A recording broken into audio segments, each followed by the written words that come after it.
Anyways, just FYI, I will drop 1/2 past. Okay, no problem.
Hello.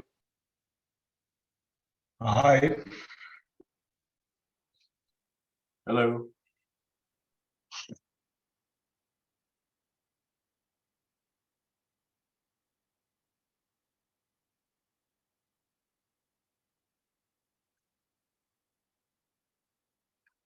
So I will already grab the screen, but let's wait a couple more minutes to see if more people will join.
So maybe we can already start. So hi everybody, welcome to the biweekly engineering meeting.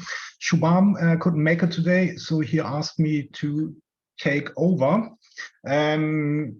We have a couple of points on the agenda, but as always, if you have something in mind that you want to add, feel free to jump in. Then we can talk about it. So then the first agenda items are in the DevOps section. The first one is update the documentation for workflow owners. As you may know, we are currently looking into updating a lot of DevOps CI related documentation in Magma. And this is one part for this effort.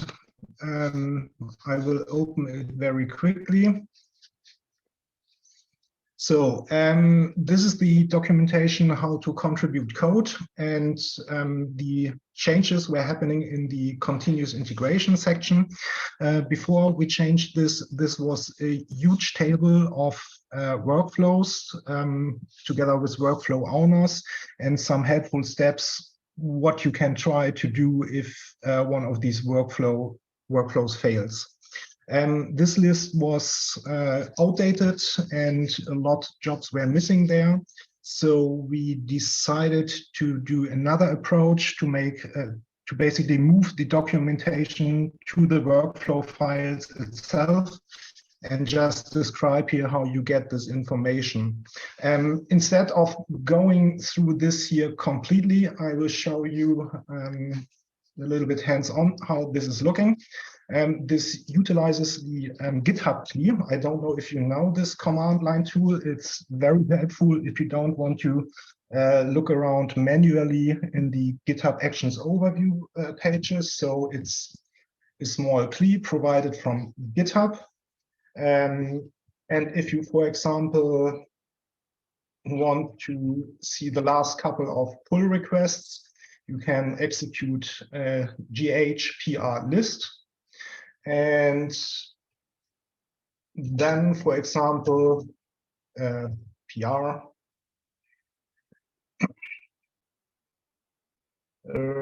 it was show, I think. Let's see.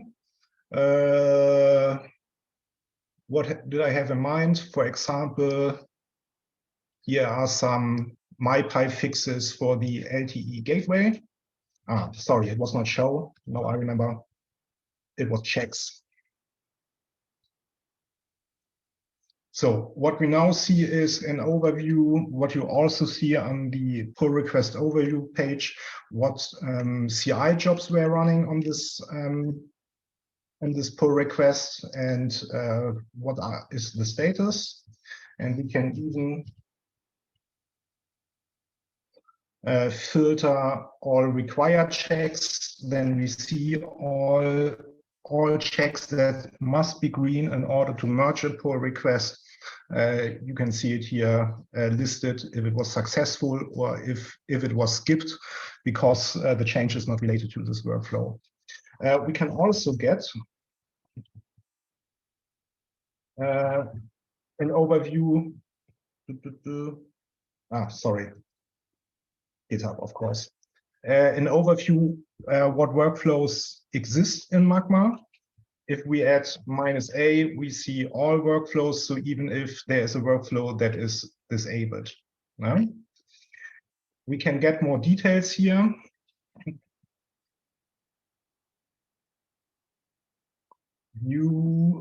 I wanted to take a look in this one here, PR check rebase. Then we see the last couple of runs, and we even see a hint here at the end that we can add --YAML in order to see the YAML definition. This is what you also see if you open the workflow definition in our repository. And here, now we finally come to the new part for the documentation. You can add a grep and check the owner. So now this documentation, who is the owner group of this workflow, can be fetched by this command. It's documented on the page. And we see a hint. If you have problems with this workflow, you might want to mention approvers infra in your pull request to ask for support. You can also check the purpose. So the purpose of the rebase check is to check if your PR needs to be rebased on the current master. And you can also see if there is a hint what you need to do if it fails. And of course, in this case, it's kind of obvious, rebase your pull request on the current master branch.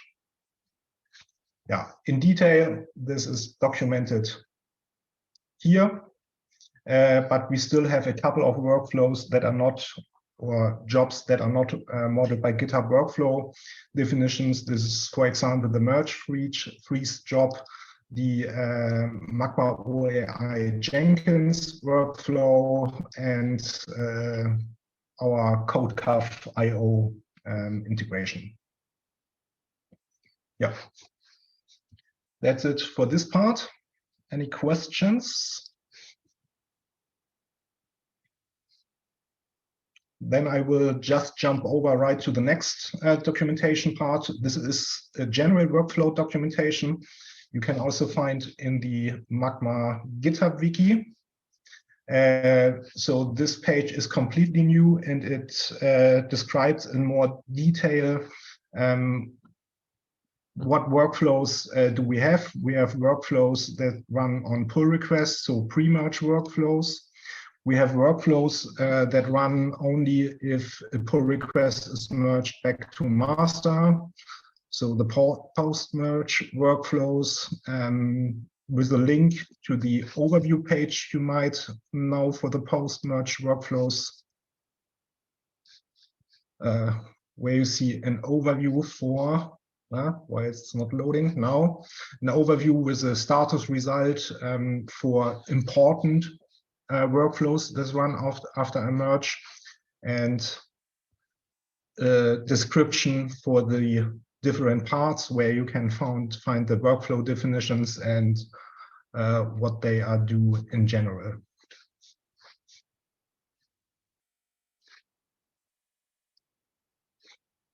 Yeah.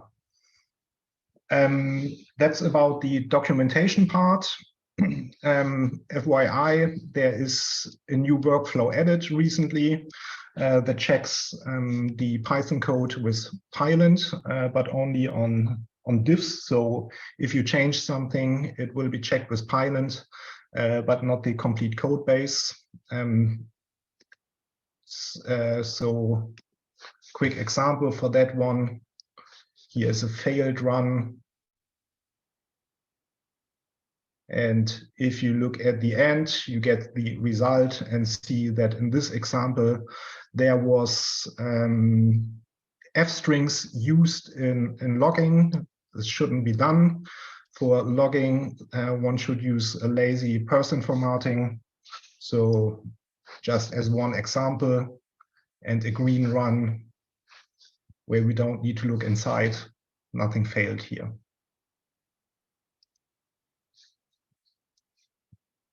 Any questions for the Pylint workflow?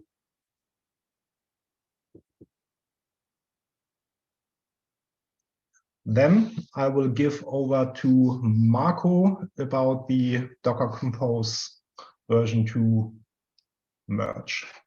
Yeah, thank you very much. Let me quickly share my screen. I talked about the Docker Compose upgrade already 2 weeks ago. And now this is just a quick service announcement. You may already have read it also on Slack. So we merged now this upgrade. I think it was on Monday. And yeah, so far we did not receive any feedback that we may have broken some workflows. So all is looking good at the moment. And if you notice anything, please, of course, feel free to reach out to us. Another yeah, small announcement in as part of the code cleanup. We removed a non-functional CI test, which was already disabled for some months already. The reason why this test didn't work was that it was using some very old Facebook login credentials to an AWS account, which weren't valid anymore. And so every logging of this test we could find was basically an error saying the credentials aren't valid anymore. So in the end, we decided to remove this test completely. Then I want to talk about a little bit what's happening in Slack in the hash CI channel. Let me quickly show it to you. In this channel, the errors of CI integration tests or more CI tests get reported. So if there's a failure, there will a message will appear here. And before we made the change, the message looked something like this. So it said the federated index test had failed, and then the formatting was not quite pretty in the first place. So this looks like this should have been a link to the commit that caused the test to fail. And here, this is the commit message. And now, unfortunately, this is not pretty in the first place, but secondly, also not very helpful. And so we decided to adapt the message. It now looks like this. Again, here, the federation intact tests failed again. And now the CI run, which failed, is linked. And for a human readable form, also we have still the commit message. So if we click on here, we directly get redirected to the run which failed. Any questions so far? Okay. And not a question, but just a quick advertisement. So if you are interested in CI, feel free to join this channel. It gives a good overview of what is currently flaky or failing. Yeah, it's just helpful. Yeah. And then my last item for today, a quick outlook on what we're working right now, slash a big PR that is currently in review. So we use Fabric, which is a Python library, to basically execute our CI tests. Fabric allows us to execute commands via SSH on multiple machines. And we use it to bring up the various virtual machines and execute the commands in the correct order, of course, to do all the testing. And for quite a while, Fabric did not support Python 3.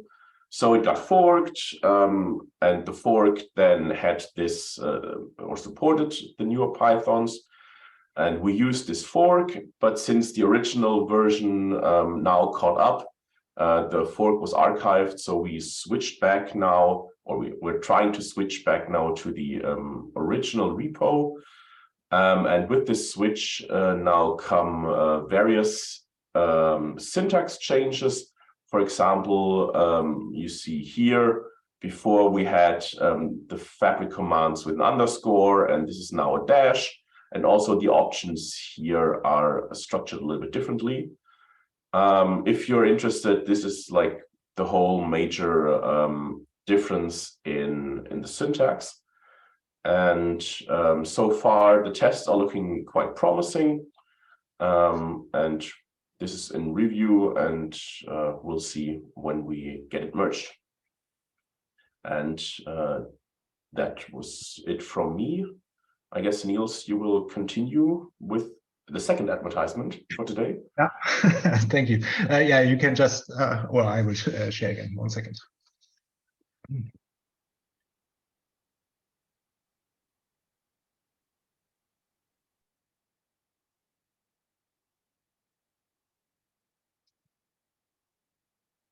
Yeah, as Marco said, another advertisement, as you may have already read in the dev channel, general channel, it was cross-posted.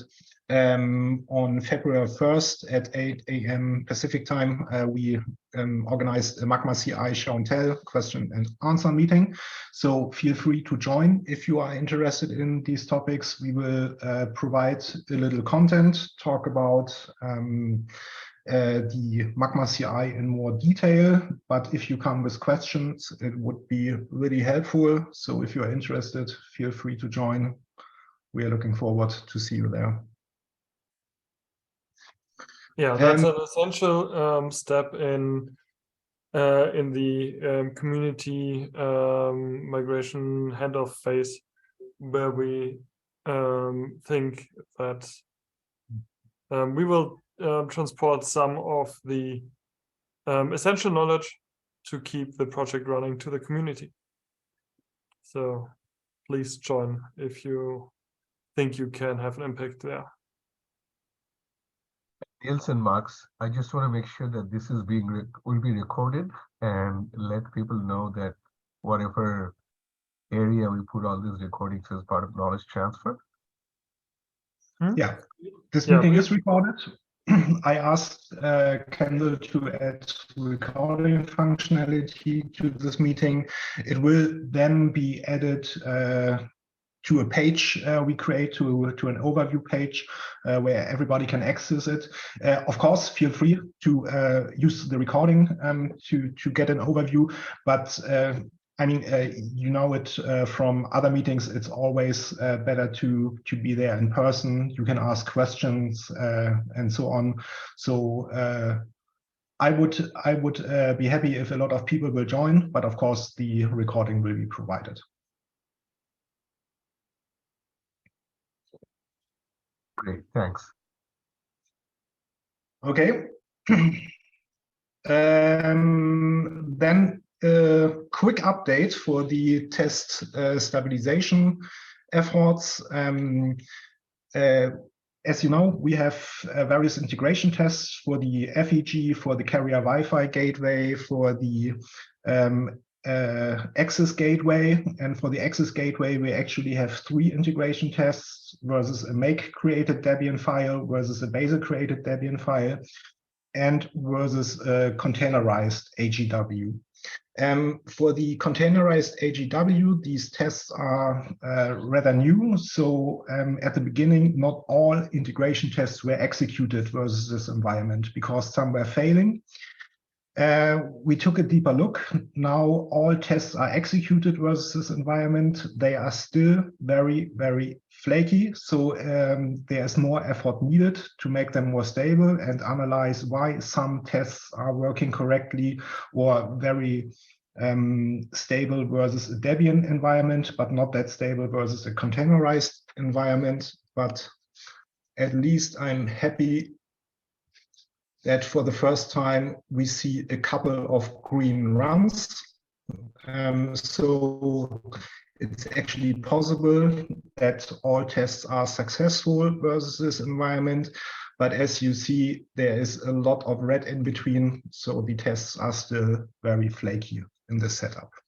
Could I ask, when you call them flaky, that sounds like the failures aren't deterministic, like they have to do with race conditions and load and so on. Would you agree?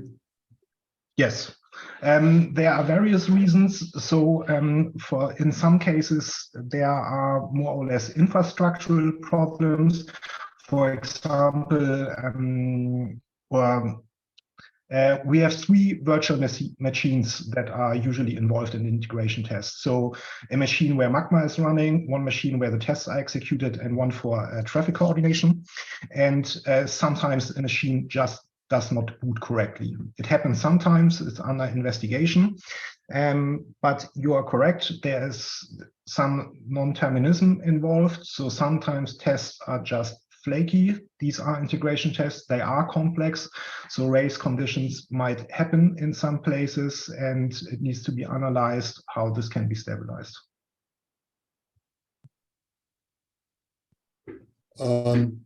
And what would you say is the scale of the work to have them become, you know, a reliable tool for developers to the point where somebody doing a PR would pay attention to a red?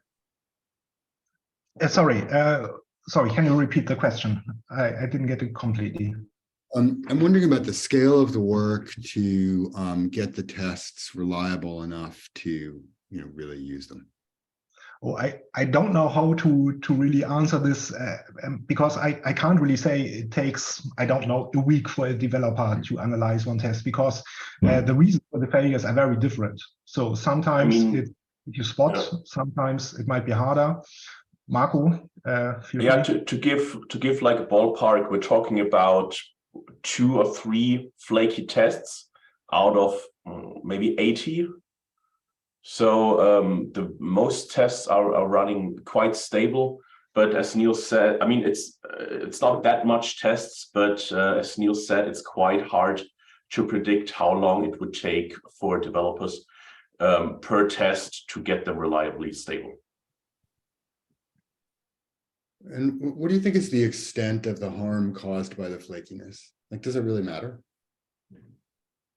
It's of course annoying, because if you merge something back to master, you are not sure, did I broke master or is the test only flaky? And as always, if CI is flaky, then it tends to degenerate even more if people do not take effort into making it more stable. So the well-known broken window effect is always a possibility. What about disabling the flaky tests and like re-enabling them one by one as they get fixed? This is already happening. So we have a couple of tests that are disabled, but again, there's always danger involved, because we actually have a couple of tests, I think they are disabled for 2 years. So it needs to be, people need to take a look into it from time to time, because otherwise it gets forgotten and the test will not be enabled again.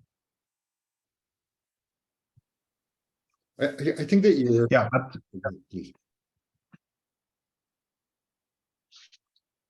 please continue. I think that your thought on the broken windows kind of theory was the right place to go. Like, flaky tests cause developers to ignore test results. Yes. Right. And actually, in the real world, I had a water temperature sensor on my engine that reported false positives all the time, and then my engine burned out because I was ignoring a real positive. But so I don't know. I think we should take this thing seriously, because it does have the potential to cause developers to just ignore test results. I agree completely. Yeah. A lot of these flaky tests are tracked as issues, but I think not everything, and so everybody is free to jump in, take a deeper look, do some debugging, and see if a test can be stabilized. Yeah.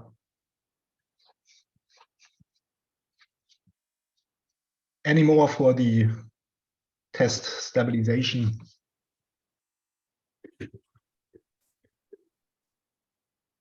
Thanks for filling me in. Sure. Thank you for opening a discussion. Then next part is Lars with Bazel updates.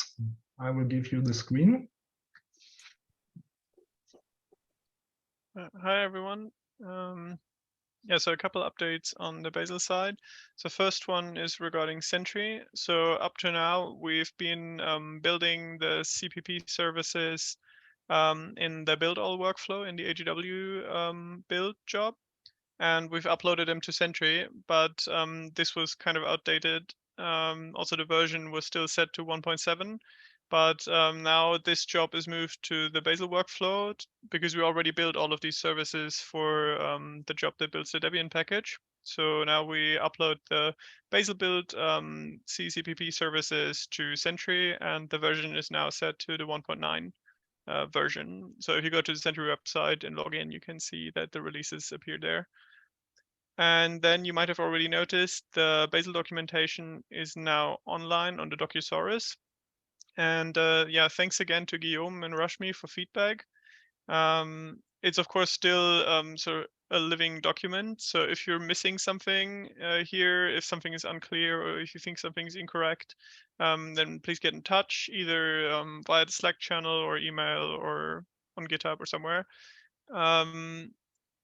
Yeah, I don't want to go into too much detail here because we already talked about that in the previous meeting. Otherwise, I want to show something on the for the Starlark, the Bazel linter.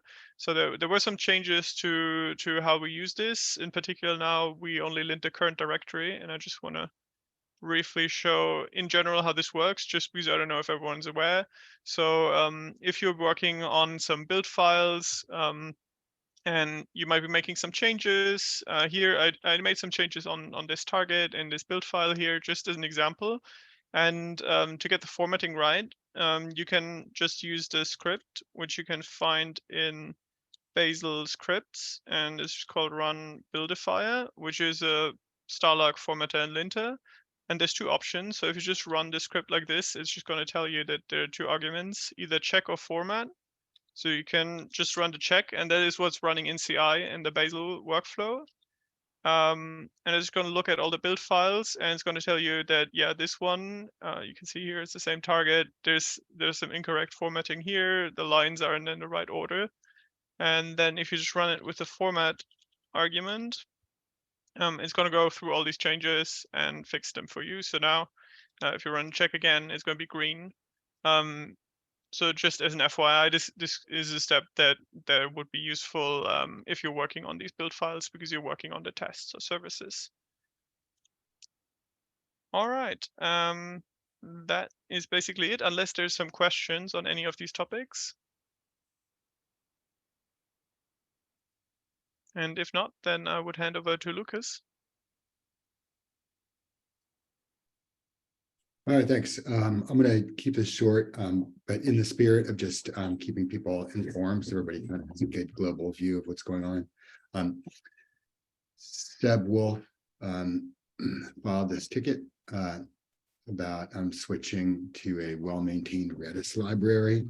The version that we use was originally flagged in a 2021 discussion as being really ancient. So we're using this library CPP Redis. Our version is November 2017. Probably a lot of opportunity for bad things to happen since then. On investigation, it turned out there really was no substantially more recent release. And so that turned into a new project to switching to a Redis library, a completely different library. And Seb and I kind of researched it and have, I think, settled on Redis++. The next task here is to figure out what's involved in actually making the switch. And so that raises the question of, finding the resources and prioritizing this work against other tasks that we might take on. Opinions welcome. And I just want to make sure everybody knew that this thread was happening. Yeah, maybe a short FYI. Sebastian is located in Australia, so he usually cannot join these meetings. I hope he's sleeping. I mean, he brought up this issue, but I don't know if we have enough resources in our team to look into it. But because the current assumption is that this will be a larger effort. If there is no one jumping immediately on it, what we can offer is to have an initial look, maybe try to include one library, change it in one place, see if it compiles correctly, and if there are no obvious problems, document this in the issue for the complete migration. But we didn't estimate this issue, but my naive expectation would be that it will become a little bit larger. So long story. So the question is, if there's someone from the community who is interested in this topic, wants to jump in, take a deeper look, we could start an initial look, but as I said, expectation is it's more complex and needs to be taken over. We have to figure out how to maintain a secure product in the face of bit rot, given reduced resources and a pretty big code base. And this is a perfect example of that. Yeah, I mean, it could be a deeper discussion. I'm not. So I'm interested in security, but I'm not an expert. I would say maybe it would be a good idea to first have a look which parts are outdated and have more more connections to the outer world, so are more security risk. I'm not sure if Redis can actually be sufficiently attacked from the outside, or if it's just used internally. But of course, it's one example for a library that is very, very outdated. So we should have a look nevertheless, but maybe a more structured approach to have a deeper analysis first might be better.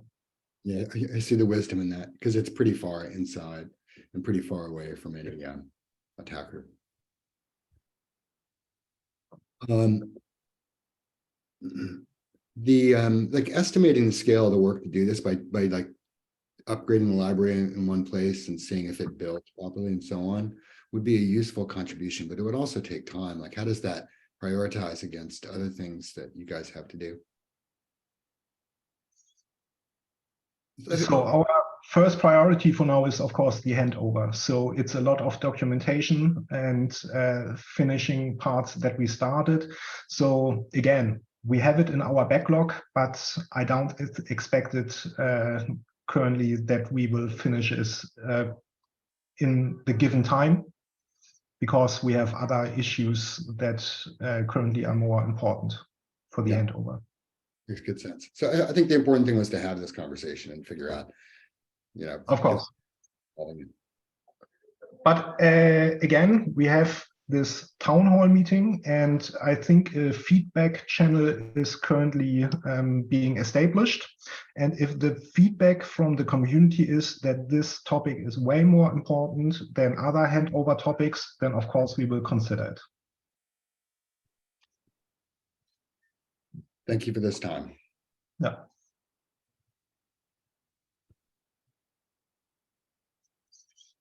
So I will take a quick look at the agenda, but I think we are at the end.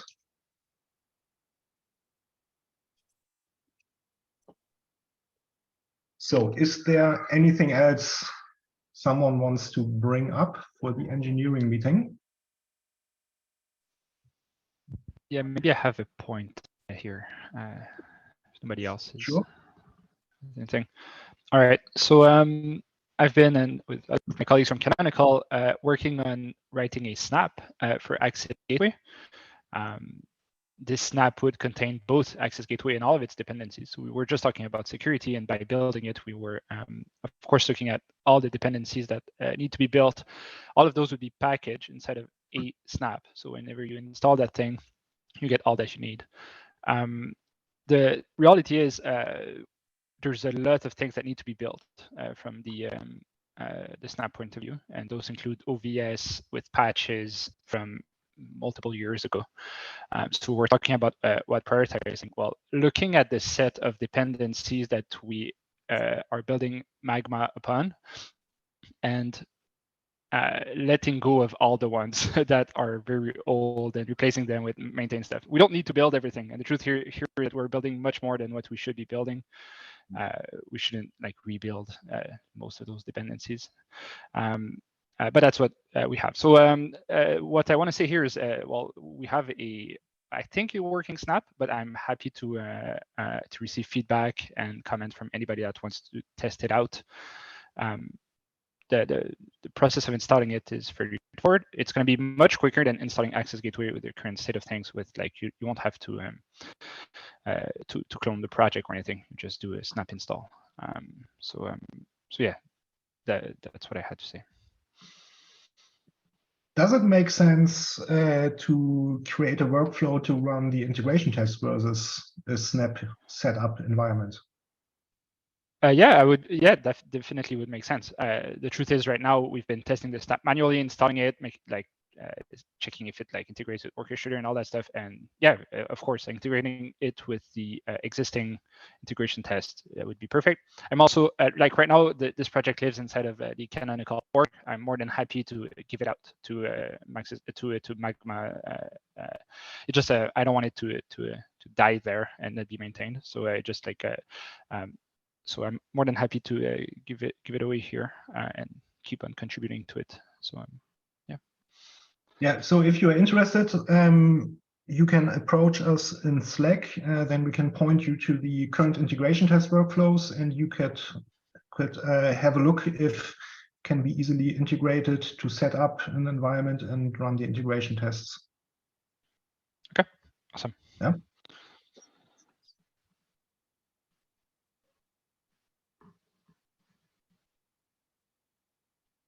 You're still muted. Okay. Thank you. Just want to say that I'm very interested in tracking the progress of the snap stuff and making it suitably visible to users. So if you do discuss this in Slack, if you could kindly include me in the conversation, I'd appreciate that. As well as, of course. Go ahead. Thank you. I just said, of course, yeah, I fully agree. I'll include you. I'll post here the link to the. It's a public repo, so everybody's more than welcome to poke at it and look at it. The progress I'm talking about is still in peer review. The current snap simply installs the Debian packages that were put inside the Linux Foundation's repo. The changes we're proposing here is that everything would be packaged inside of that snap.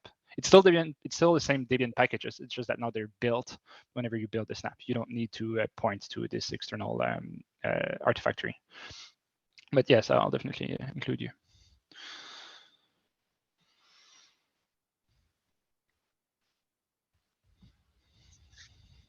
Yeah, thank you. Anything else someone wants to bring up for the engineering meeting?